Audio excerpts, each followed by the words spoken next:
Lusitania was a true pioneer of ocean liner travel. It showed the beginning of an era from where ocean liners weren't small dinky vessels mainly transporting immigrants, but rather showed the true size and speed we can make a vessel and the luxury of one's vessel. Now don't get me wrong, there definitely were vessels that were luxurious, for example the Big Four by White Star Line, but not to a point where all classes got a bit of luxury. Lusitania served a short but successful career that was cut short due to European conflicts, so today we'll be remembering the Lusitania in its once modern glory.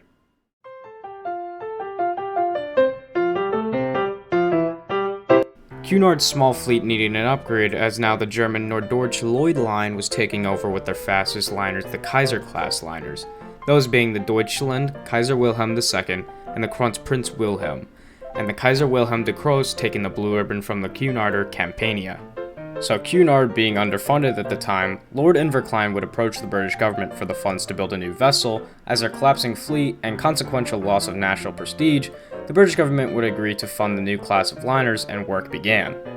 In 1902, the first designs were far from what the final product would be, for example in this image here, which was the first design for the vessel.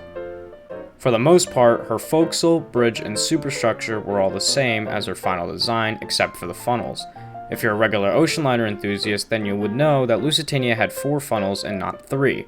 2 years later in 1904, a 4th funnel will be added to remove any extra exhaust from her boilers. Now that the Lusitania's design was done, it was time to make the dream come true.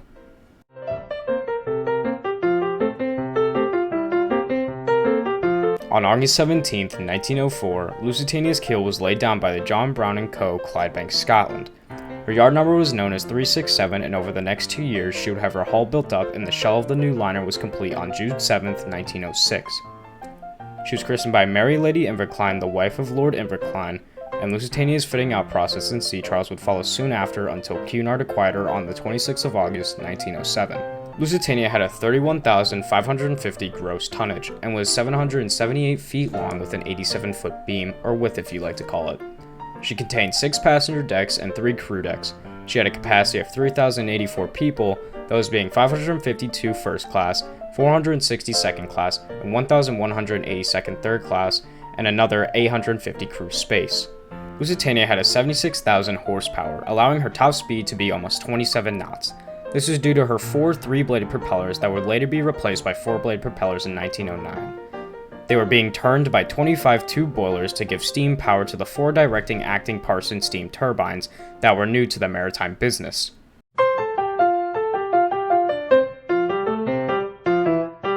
Lusitania's interiors were something no one had ever seen before, with the first-class passengers having the privilege of the entire center section with the 6 most upper decks, containing beautiful melange of historic styles.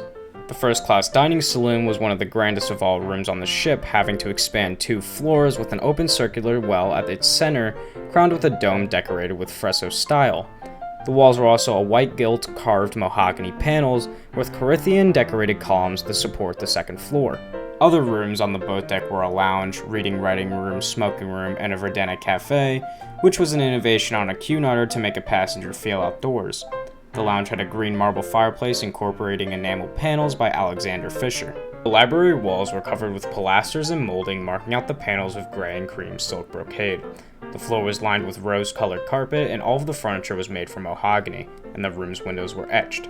The smoking room was a Queen Anne style containing Italian walnut paneling and Italian red furnishings. The grand stairway spanned 6 decks, all being passenger decks, which nearby the staircase were 2 lifts going from the 6 decks.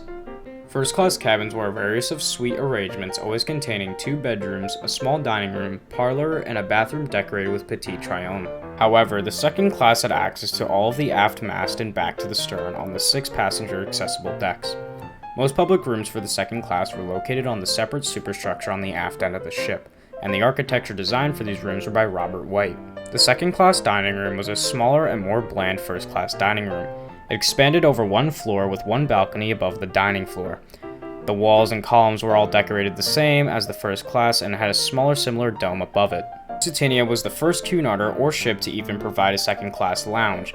The lounge looked the same as the first class library with the mahogany furniture, rose carpet, and mahogany paneled walls. The difference between the 2 public rooms is the second class lounge contained a white plaster dome above the lounge. Second-class cabins were on the upper decks with 2 to 4 passenger berths, or beds as we like to call it. Lusitania's third class had improved in traveling conditions and standard to other liners. Third class was located on the forward end of the ship on all 6 passenger decks. Third class was still mainly for immigrants, but now they felt a sense of class as they had a 79-foot dining room polished with pine wall panels and furniture. Same with the third class smoking room and ladies' room, which the ladies' room, if needed, could be converted into a dining room. Third class cabins were not as decorative and contained 2, 4, 6, or 8 berths in one third class cabin. And Lusitania's design would later inspire the Olympic class, which would make the infamous Titanic.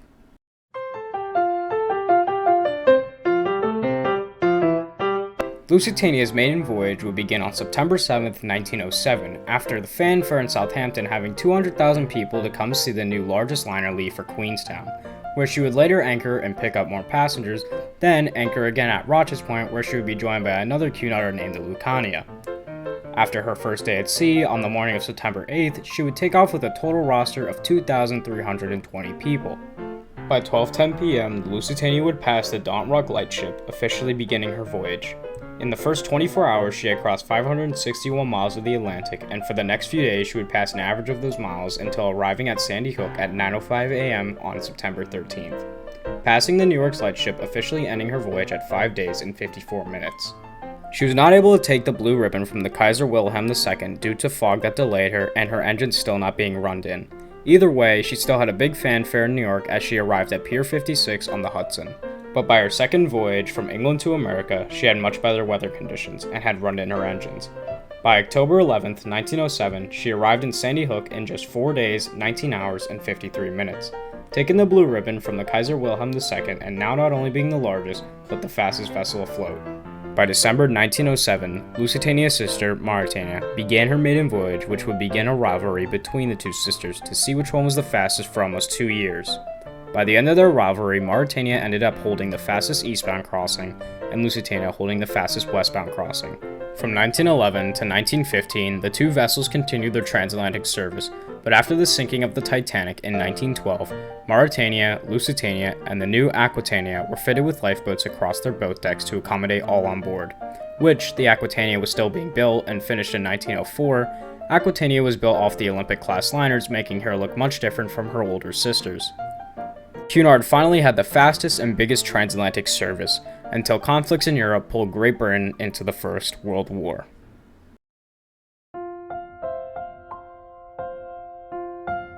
The three vessels tried to continue their service, but due to the new threat of U-boats, they laid up in Liverpool.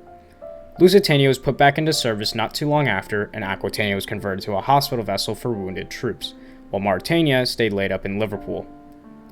A few months later, on May 1st, 1915, she would depart from New York from Pier 54, carrying a total of 1,959 passengers, 128 of them being American. Lusitania was on her way back to Liverpool and was supposedly carrying American artillery for Great Britain, as at this time America was still neutral in World War I. On May 7, 1915, while Lusitania was passing by the Irish coast, she maintained a steady 25 knots as her speed was the only thing keeping her safe from U-boats. Lusitania's crew not too long ago was informed about a German U-boat in the area. When Lusitania was about 11 miles off of the old head of Kinsale, German U-boat U-20 struck a torpedo into the starboard side of Lusitania.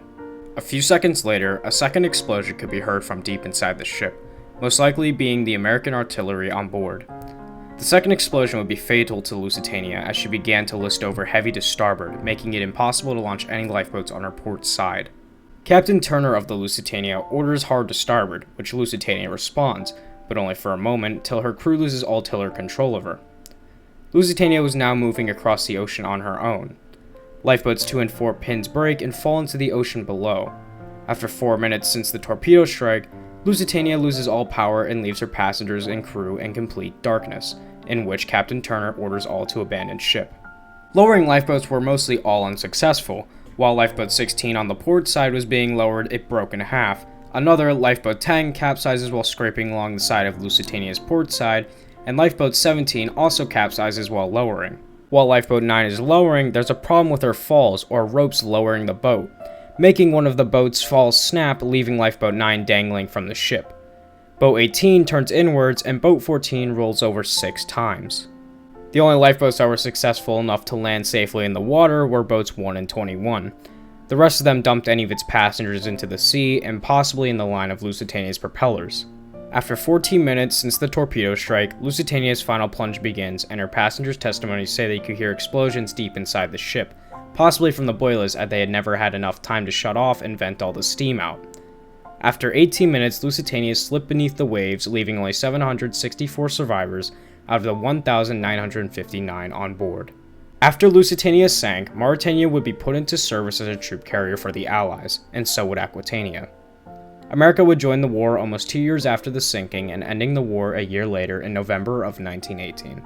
Lusitania's sisters Mauretania and Aquitania would survive the war and continue doing services as an ocean liner. Mauretania would do transatlantic crossings until 1929, when she was mainly doing cruising services due to the stock market crash. And later in 1935, she would be scrapped alongside Titanic's only surviving sister, Olympic. Aquitania, however, had a different story. She would go on to continue transatlantic services for another 31 years. She was supposed to be replaced by the Queen Elizabeth in 1940, but due to the outbreak of World War II, she became a troop carrier and once more survived World War II. She was then the last four-funneled ship in service and Cunard's longest-serving liner until 1949, when she was finally retired and scrapped. As for Lusitania, we know she did not make it out of the war. There were attempts to salvage the vessel in 1930, but they never came to be. In present day, Lusitania has collapsed in on herself and is unrecognizable. Nothing more than a pile of scrap on the ocean floor, slowly rotting away. Though her previous set of three-bladed propellers have been put up on display all around the world, and other little artifacts have been preserved. Lusitania had a successful 7.5 years at sea. She helped immigrants find a new life and took many famous people of the time across the ocean. Though she's one of the many liners that gets overshadowed by Titanic, she is one of the more popular vessels still known today.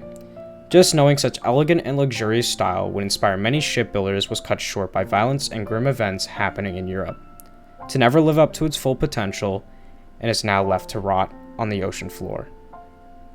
This documentary was made to commemorate the 107th anniversary of Lusitania. Much more content will be on the way, so please stay tuned. But for now, take care.